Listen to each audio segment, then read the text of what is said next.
Hi friends, स्वागत बा आर के कोचिंग सेंटर बाय राहुल सर में। आए क्या प्रत्येक दिन कुछ नया करे के चक्कर में कुछ इतना नया मत हो जाओ जो हमनिए के पुरान हो जाए। अबे क्या सब लोग तो हिंदी इंग्लिश में पढ़ावेला, तनी भोजपुरियों में पढ़ल जाओ।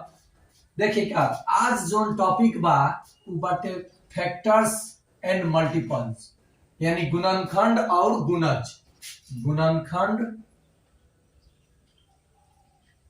और गुणज ई चीज बा। ओके, देखे का की पॉइंट्स में हमनी का सीखल जाई इस चैप्टर पढ़ला के बाद। एगो चीज बता दी, जोन टीचर के बीपीएससी के तहत एग्जाम होखे वाला बा, बीपीएससी के तहत, तो बीपीएससी से डराए के नहीं खे। बोर्ड एगो आयोग ह, जैसे और बीएसईबी, सीबीएसई बोर्ड हो ना, तो इहो एगो बोर्ड ह।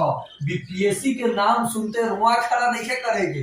जो टीचर के एग्जाम नीतीश जी और तेजस्वी जी ली लो बीपीएससी के तहत, अरे बिल्कुल लेवे के चाहिए। काहे से कि मान ली होगा एगो एग्जाम पास कर जाता नहीं तो दूगो नहीं कर सकत, काहे डराता नहीं लोगी। अरे ना होई तैयारी करी लोगी ना। तो एहू खातिर सीटेट वाले, सीटेट के लोग भी और बीटेट भी, और चाहे एस्टेट भी ये सब लोग ये चीज देखी या समझी जे हम पढ़ावल का चाहता नहीं या लड़का सबके बतावल का चाहता नहीं। वो जाने समझे। देखी की पॉइंट में हमनी के का करम सर, जब हमनी ई पाठ पढ़ लेम सन तो का जान जाए सो आ कैसे क्वेश्चन बना लेम सन। ठीक नो, देखेगा एमे हमनी के सबसे पहले डिफिनीशन जाने सो। इवेन यानी सम संख्या के सब संख्या है, क्या संख्या पद्धति है जौन कंपटीशन में पढ़ेला लोगी। विषम संख्या के, अभाज्य संख्या के, बिहार बोर्ड सीबीएसई दोनों जाना खातिर बोलता नहीं। ई भाज्य संख्या के आई देखा एगो स्पेशल एगो बताए स्फेनिक संख्या, स्फेनिक संख्या जौन तारा ना मिलल हुई। हाई ट्विन प्राइम आ हई को प्राइम, हई देखो सह, हई है सह अभाज्य, सह अभाज्य।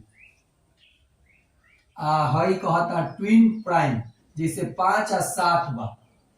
दू गो प्राइम नंबर के बीच में अगर अंतर 2 के होई न तो ओकरा के ट्विन प्राइम कहाई। आई ट्विन प्राइम का इंग्लिश पढ़ाओ हम हिंदियो भुला गेल यहाँ पर। ऐसे करने से भोजपुरी कर लिया, भोजपुरी करके आ तब थोड़ा एगो काम पड़ गया, मैम क्या एक कॉल आ गया। तो देखेगा जो हम कहनी ट्विन प्राइम तो अपनो भुला गई। तो एमे का हमनी समझल जाई आ कैसे एकरा के अपना अंदर निहित कर लिया ई देखे के बा। सबसे पहले जाने के बाद जो फैक्टर्स आ मल्टीपल्स का होला, तो कहता मल्टीपल्स माने गुना, गुणज। मल्टीपल्स मतलब गुणज आ फैक्टर्स मतलब गुणनखंड। कहता if 2 or more natural numbers are multiplied then the product obtained is called the multiple। English में बुझाए ना बुझाए, जब हमनी के कोनो 2 या 2 से ज्यादा प्राकृत संख्या के गुना करें कर लेम हमनी का, तो जो नंबर आई ओकरे के कहाई मल्टीपल। ओकरे तो 3 दूनी 6, 6 दूनी 12। अब समझ में आए क्या कहता है डिफिनेशन। ऐसा संख्या प्रकृत संख्या जमना के गुना कैला पर एगो संख्या आ जाई, ओकरा के का कहाई तो गुणज कहाई। तब जोन बच्चा के भोजपुरी में होगा बता दे, वो बच्चा का करी, इंग्लिश पढ़ले बा ट्रांसलेट करके डिफिनेशन लिख डाली। काहे के इंग्लिश तो देखेगा तो ई तो समझ गई। अब यही ई हो गए मल्टीपल, ई हो गए मल्टीपल, आ हई हो गए एक और फैक्टर्स। का हो गए फैक्टर्स यानी गुणनखंड। एकरा के रहुआ हेउ मत लिख सकता नी। देखी 2 कई बार आइल बा, 2 बार, तो 2 के पावर 2 गुने 3 के पावर 1। काहे बताओ तनी समझाए में आगे, यही में फैक्टर करे के जब राहुल सर स्पेशल ई तो सभे जानेला, लेकिन जो राहुल सर स्पेशल बताइए हम अलग चीज भइल ई हमनी के समझ गए नहीं। देखिए वही जा ई तो हो गल मल्टीपल। ईच ऑफ दोज number is called a factor of product. अभी जो बताइए मान ली 5 गुने 2 गुना 3 कही आ हिया लिख देनी 5 गुने 10 10 3 30 तो एकरा के का बोले मल्टीपल आ एकर है का भइल फैक्टर्स। समझ में आई अलग अलग। अब ये देखी ये 30 जोन बा हम काहे लिखनी है एकरा के हेउ तो लिख सकल जाता 30। तो सबसे पहले 2 गुना ऐसे प्राइम नंबर के रूप में लिखा जाला समझावत नहीं 3 गुना 5। देखिए 2 भी प्राइम नंबर बा 3 भी प्राइम नंबर बा 5 भी प्राइम नंबर बा। जब कोनो संख्या के गुणनखंड फैक्टर गुणनखंड यानी फैक्टर प्राइम नंबर आवे 3 डिस्टिंक्ट प्राइम नंबर अलग अलग कोनो संख्या के 2 अलग बा 3 अलग बा 5 अलग बा प्राइम बा आ अलग अलग आई ओकरे के कहाई स्फेनिक संख्या। समझ में आए का बताइए फिर से समझी कोनो संख्या के अलग अलग अगर 3 गो अलग अलग अगर 3 गो प्राइम गुणनखंड आई तो ओकरा के स्फेनिक संख्या कहल जाए। तो 30 का हो गए स्फेनिक संख्या हो गई। समझ में आ गई चीज आ है तो सभे जानेला इहो जानेला लेकिन फिर से जान लेवल जाओ। Even positive integer are exactly divisible by 2। देखा even positive integers are exactly divisible by 2 are called even number। मतलब ओइसन धनात्मक संख्या जौना के 2 से अगर भाग देहल जाओ और पूरा का हो जाओ विभाजित हो जाओ माने शेषफल 0 आ जाओ। जैसे रहुआ 2 के 2 से भाग देम तो 2 से 2 के भाग देम तो राउर एक बार में 2 तो 0 आ गए तो 2 2 से कट गए तो 2 का हो जाए सम संख्या हो जाए। मान ली 6 हुआ रहुआ 2 से भाग देनी 2 3 6 कहीं 0 आ गए तो 6 का भइल सम संख्या भइल। तो एक और है 2 4 6 8 ई हो गई सम संख्या।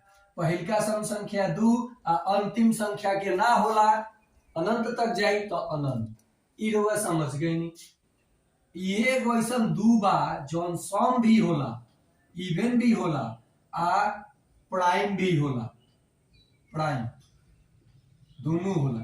एके कोई ऐसा सम संख्या बा जौन का होई प्राइमो होई आ समो होई और कोनो नहीं के हो सकत।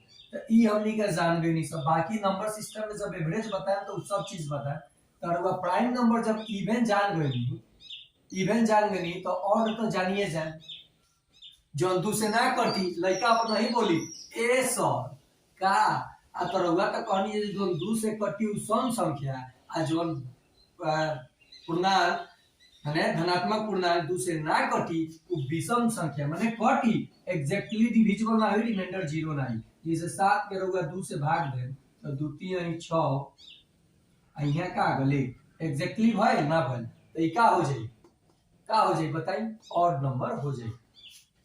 हेकरा के खूब बढ़िया से जाने के बाद देखिए हेकरा के से बढ़िया से जाने के बाद जेकरे से ज्यादा कंपटीशन में नंबर आई क्वेश्चन पूछेला आ वही जब फसावेला हे में ई बड़को क्लास वाला लोग खातिर बा ठीक नु ई या है एकदम जानल जरूरी बा है दोनों तो पहले ही बता देते हैं। जब कोनो संख्या रहुआ लेम जैसे 5 लेनी या 7 लेनी तो ई प्राइम बा प्राइम बता दी पहले तब ही बताओ प्राइम नंबर का कहेला प्राइम अभाज्य संख्या या रूढ़ संख्या भी शायद कहल जाला का प्राइम। इंग्लिश पढ़त सब भुला गेल बनी हिंदी है लेकिन अब थोड़ा थोड़ा याद आवता प्राइम नंबर और नंबर हैविंग चाहे numbers having only two factors factors 1 and itself ओइसन संख्या जवना के मात्र 2 गो गुणनखंड होखे ओइसन संख्या जवना के मात्र 2 गो गुणनखंड होखे ओकरे के का कहल जाई अभाज्य संख्या। जैसे देखी मान ली 1 हो गए तो 1 के लगे तो एके गो अथी बा गुणनखंड बा तो 1 रउआ लोग कह देवे नी जे ई का होई प्राइम एकरा के विषम समझ लेवे नी। अभी हम लोग के ऑर्डर बतैनी है एकर विषम संख्या 1 3 5 7 ई हो गइल एग्जांपल प्रथम विषम संख्या 1 तो उ तो हो गइल बा क्लियर। तो 1 के लगे तो एके गुणनखंड बा एकर डेफिनेशन कहता कम से कम 2 गो गुणनखंड होई लेकिन ज्यादा से ज्यादा भी लेकिन ए आउ संख्या बा खुद तो यहाँ तो एके गुणनखंड बताई ना भइल आंसर। पहिलका का हो जाए प्राइम नंबर 2 3 5 7 11 9 ना हुई 9 का है देखी 1 से या 2 से कटी है 1 से या 3 से कटी है 1 से या 5 से तो एक आउ संख्या खुद यही से ही का प्राइम। समझ में आए कि ना आए? हेलो तो प्राइम जब जान गई तो देखी अब है नोट कर ले। अब भाई जब प्राइम जान गई नु तो प्राइम जान गई स्फेनिक नंबर जान गई कंपोजिट अब जानी कंपोजिट बता ली तब भाई दोनों बता देते नहीं। कंपोजिट कही अ नंबर हैविंग चाहे नंबर्स हैविंग एकरा कही भाज्य संख्या ली एकरा के हिंदी में जान ली ट्रांसलेट कर लें इंग्लिश। वैसा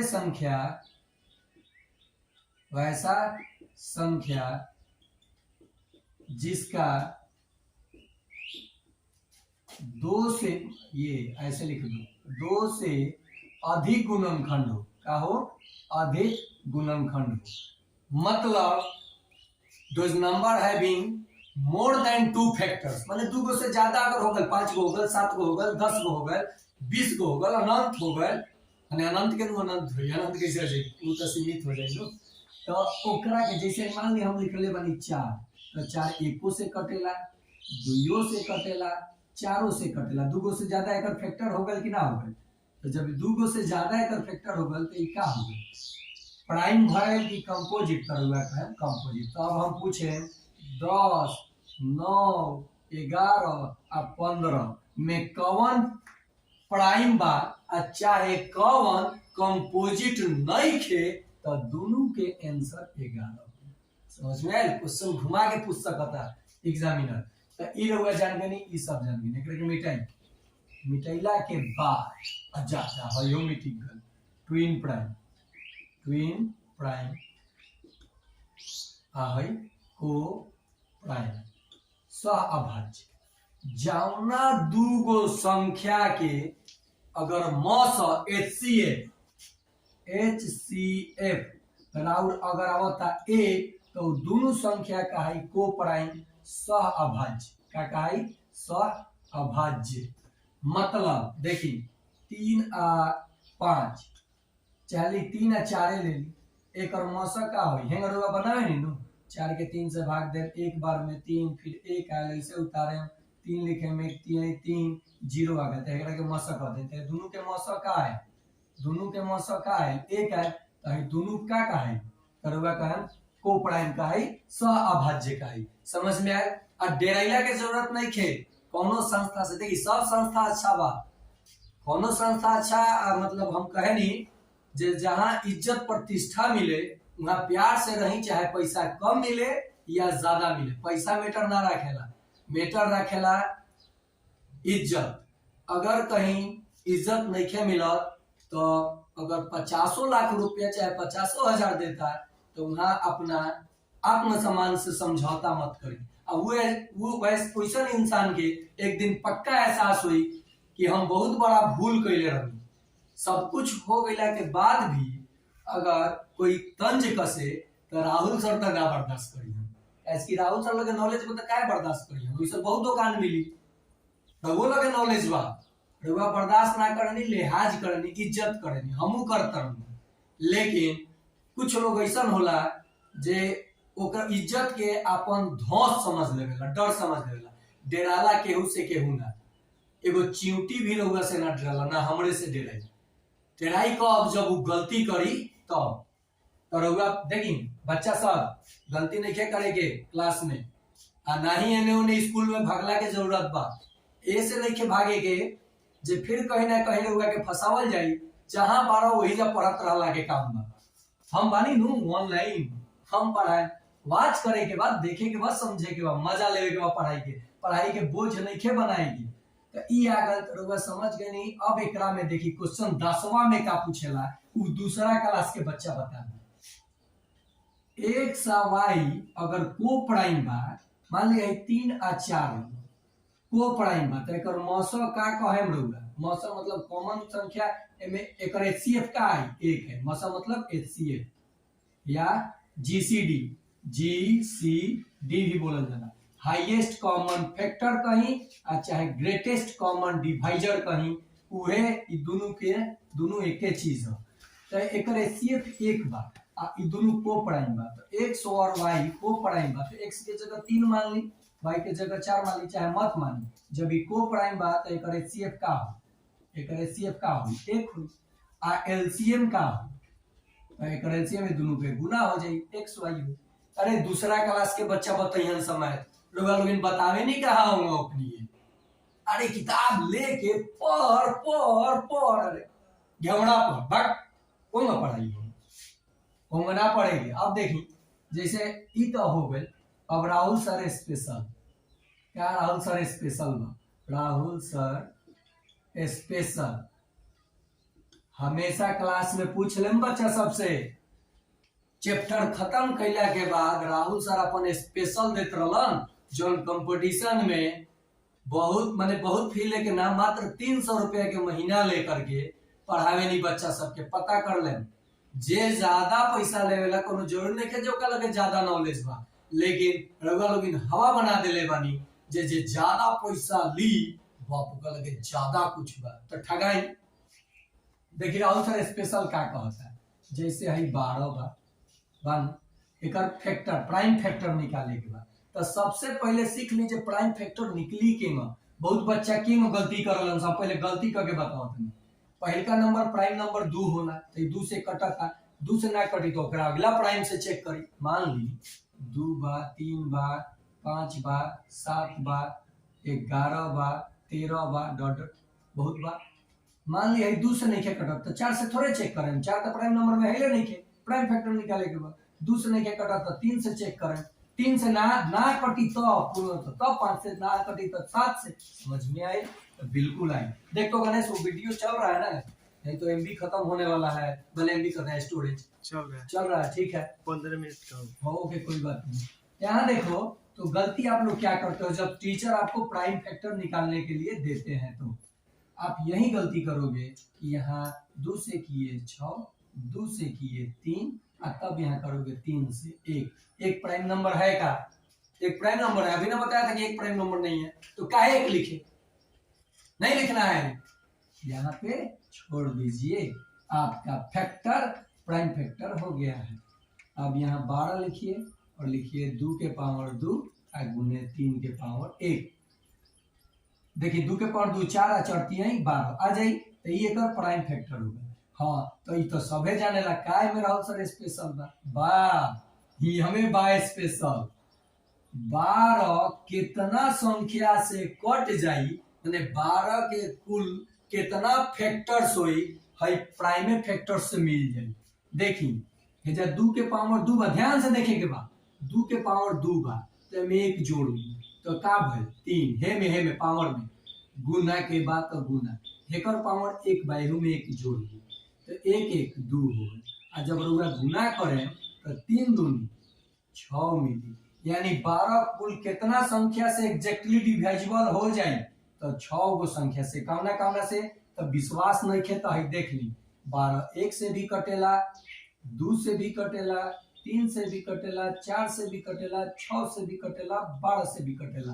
देखिए 1 2 3 4 5 6, समझ में आई? तो 12 के कई गो कुल फैक्टर भइल, कई गो संख्या से 12 कट सकता एग्जैक्टली, तो 6 गो से 12 के कुल कई गो इवेंट फैक्टर्स बा, देखी कय गो इवेंट फैक्टर्स बा, कय गो इवेंट नंबर से कटी तो हेजा देखी 1 2 3 4 तो टोटल फैक्टर अलग माने टोटल एकर एथी रहल कटे वाला संख्या 6 जिसमें से 4 गो हो गल इवेंट तो 6 में से 4 घटी तो का हुई 2 गो और हो जाई मतलब कि यही जा छुपल बा वो चीज। देखिए अगर एकर इवेंट फैक्टर्स पूछले रही इवेंट तो रउआ का करती जोन सम संख्या बा ओकर पावर जैसे के तैसे आ जोन विषम रहल ओमे एगो जोड़ दू तो एगो जोड़म तो 2 तो कय गो इवेंट फैक्टर्स आइल 4 रहल न 4 गो। अब ऑड पूछी तो ऑड काहे खातिर निकाले पूरा 6 गो रहल आ इवेंट 4 गो आ गल तो बच जोन गल उहे न ऑड हो गल तो 2 गो हो गल।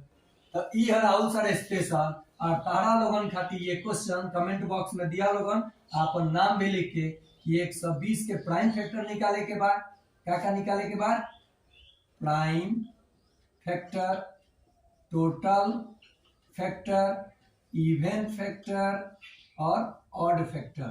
तो आज खातिर इतने आइए राहुल सर के स्पेशल क्लास भोजपुरी में। तो अगर देखा तानी मजा आवता तो लाइक आ कमेंट आ शेयर करे में का दिक्कत बा।